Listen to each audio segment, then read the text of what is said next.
Não, gente, vamos contar aquela historinha que eu falei? Porque olha só, numa historinha que saiu no portal Exame, né? Sim. Uma história que ele, desde pequeno, assim, ele ficava no computador. O pessoal, os pais achavam que ele era hacker. É. Ele estava entrando em bancos, fazendo... Mas não, você já estava... É, porque na verdade eu ganhei meu computador bem tardio, né? Na verdade, hoje em dia as crianças já nascem com computador, eu ganhei meu primeiro quando eu tinha 13 anos. Sei. Então foi um pouco tardio. Tá. Só que com 8 meses eu percebi que o que eu gostava era de fazer jogos, fazer site e tudo mais. Então eu comecei a trabalhar naquilo lá e eu vi que dava para rentabilizar com 14 anos. Então eu comecei eu criei o meu primeiro site, foi um site muito grande, que acabou ficando muito grande, a gente ficou entre os 70 mais visitados do Brasil. E aquele site, ele me rendia uma certa quantia por mês. O cheque do Google? Sim, na verdade a gente era rentabilizado pelo Google. Imagina ele chegando em casa, o carteiro vai lá e entrega uma correspondência do Google para os pais, um cheque de 2 mil... Na verdade vinha um envelope verde, assim, escrito confidencial, assim.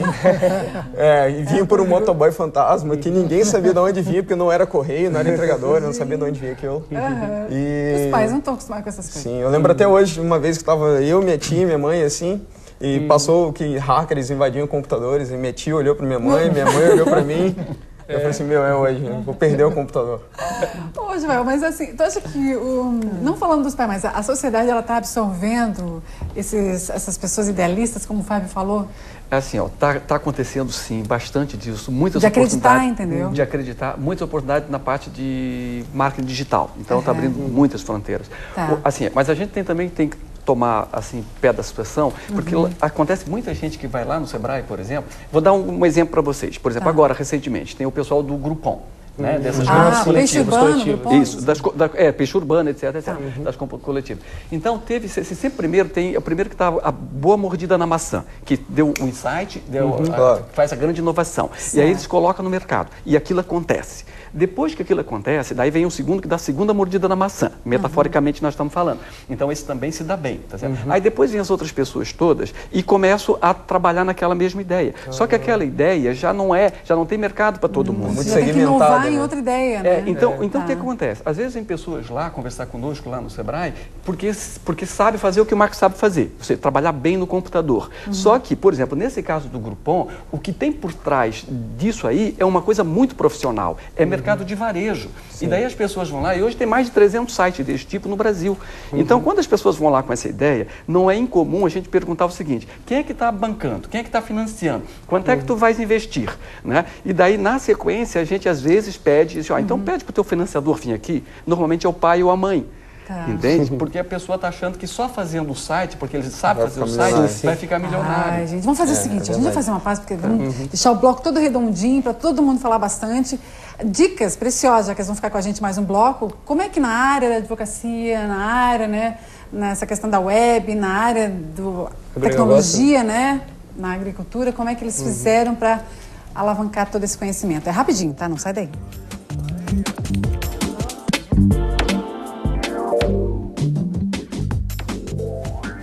Daí nós falando de volta, conversando com jovens, empreendedores. Eu estou aqui com um livro também do Joel. Porque, Joel, você empreendeu a sua vida de engenheiro para filósofo, marqueteiro para filósofo. Não, de engenheiro, é isso. Engenheiro, depois marqueteiro e agora estudante de filosofia. Sim. E agora autor. Ele é autor, né? E autor. Eu estava aqui zapeando, dando uma olhada no livro, porque o livro ele começa a falar assim, sobre várias situações. O que é empresa heróica, empresa sobrevivente, é um manual, né? O que é empreender, o que é ser dono de uma empresa sobrevivente, enfim, o que é um espírito de um presidente. É a mesma coisa, eu pergunto, o que é o espírito de um presidente? A mesma coisa que o espírito de ser líder? Não. Não, aí é uma... diferente? O que a gente está se propondo aí é fazer uma comparação, por exemplo, do presidente de uma grande empresa. Por exemplo, na grande empresa, existem 3 fóruns bem definidos. O conselho de acionista, os empregados e o presidente. Na empresa por conta própria é vocês três, né? Cada um é os três personagens num só. Então a gente trabalhou a ideia do presidente.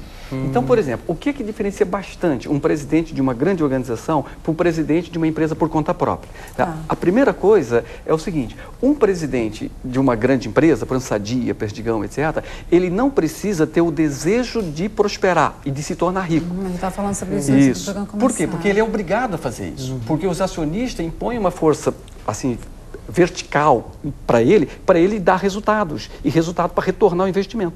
Na empresa por conta própria, a pessoa simplesmente não tem essa pressão.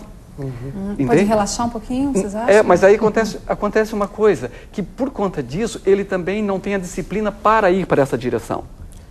Entende como? E aí, como é que vocês fazem? Agora vamos lá, as dicas. É porque, na minha opinião, algumas empresas, elas são sustentadas pelo dinheiro do próprio dono. Então, às vezes, por exemplo, no caso da Sadia, você tem um conselho, você tem toda uma gama de investidores que te pressionam. Quando você tá investindo na sua própria empresa, de uma certa forma, você tem uma certa folga. Ou seja, você não tem quem te pressione.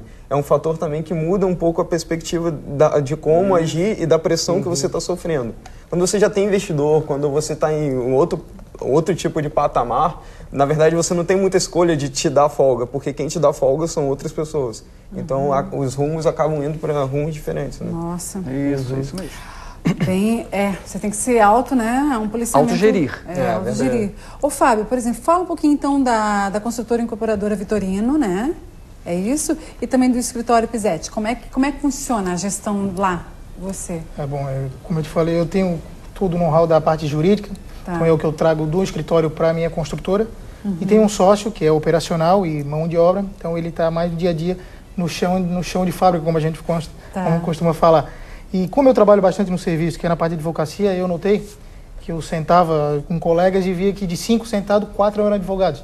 Então eu não tinha muito mercado para onde ir. Foi onde eu busquei, aí eu menciono talvez uma dica, se pode dizer assim. Não, isso é importante. O relacionamento, buscar entidades empresariais, buscar lugares onde eu possa aumentar a minha rede de relacionamento, a rede de relacionamento confiável, ou seja, quando eu posso... De outras áreas também? De outras áreas, principalmente eu que trabalho com área de serviço. Você falou assim, eu sentava 4 advogados, quer dizer... É comum, o quinto era... Então, quem trabalha com serviço tem que buscar relacionamento com pessoas de outras áreas. Então, um lugar, associações empresariais... Fala até da CIF Jovem, que você está à frente. Eu presido hoje o Núcleo de Jovens Empreendedores da CIF. É um palco que fomenta o jovem empreendedorismo. Lá nós temos alguns pilares, que é a capacitação. O jovem empreendedor tem que sempre estar se capacitando. O relacionamento, que é isso, buscar novas áreas, buscar parceiros. A representatividade, o jovem empreendedor ele tem que se mostrar para o poder público que ele tem força, ele tem tamanho, e a gente precisa alterar a legislação, a gente precisa criar nicho para o jovem empreendedor. Aquela pergunta que eu fiz para o Joel, como é que as pessoas estão recebendo? Fala até da sociedade, aquela questão de cidadania, né? Essa voz jovem, quebrando paradigmas, mudando, né? Quebrando conceitos. Um tempo atrás, se tu falava para meus pais, pai, você empresário, não vai ser funcionário público, pô, quando é que vai fazer o primeiro concurso, né? É um choque. E engraçado que Florianópolis tem tanto funcionário público e hoje se fala tanto, o Joel fala bastante em inovação e empreendedorismo, né? Está tão em voga e tão em moda essas duas palavras hoje aqui na região. Bacana. Eu acredito que essa parte de empreendedorismo é uma coisa vital que vem de família, na verdade. Tipo, a minha família, ela visou bastante isso, né? Então eu tenho um pouco disso que veio para mim, né? Tá no sangue? Tá no sangue. Então é algo que também transmite na família, né? Então, já que nós estamos aqui em Chapecó, vocês estão bem nessa questão de desenvolvimento de sistema eletrônico para a agricultura, né? Distribuição, é isso? Sim, é isso mesmo. Que às vezes as pessoas, por exemplo, vou sair de lá para vir para cá, vou tentar capital, aquelas coisas. E vocês foram num polo bem específico, né? Sim. Como é que a gente pode até fomentar isso nos jovens?